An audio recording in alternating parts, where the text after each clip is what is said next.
अयोध्या धाममध्ये पंडित दीनदयाल उपाध्याय हिंदी विद्यापीठ मथुरा उत्तर प्रदेश यांच्या वतीने रविवारी सोलापुरातील ज्येष्ठ नाट्य कलावंत, रंगकर्मी, नाट्य दिग्दर्शक, निर्माता व सांस्कृतिक विषयाचे अभ्यासक प्राध्यापक अजय दासरी यांचा विद्या वाचस्पती सारस्वत सन्मान या विशेष राष्ट्रीय सन्मानाने गौरव करण्यात येणार आहे।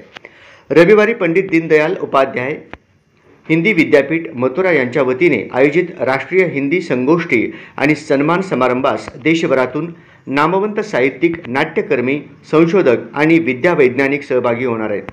प्राध्यापक अजय दासरी यांनी लिहिलेले मराठी व तेलुगू रंगभूमीचा तौलनिक अभ्यास या विषयावरील सखोल आणि अभ्यासपूर्ण प्रबंध सादर केले होते।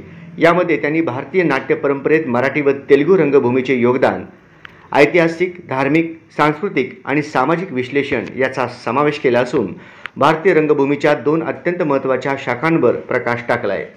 त्यांच्या मार्गदर्शनाखाली अनेक विद्यार्थी, कलावंत स्वतःच्या नाट्य संस्था चालवत आहेत। राष्ट्रीय नाट्य महोत्सवात भाग घेत संहितांना न्याय देत आहेत।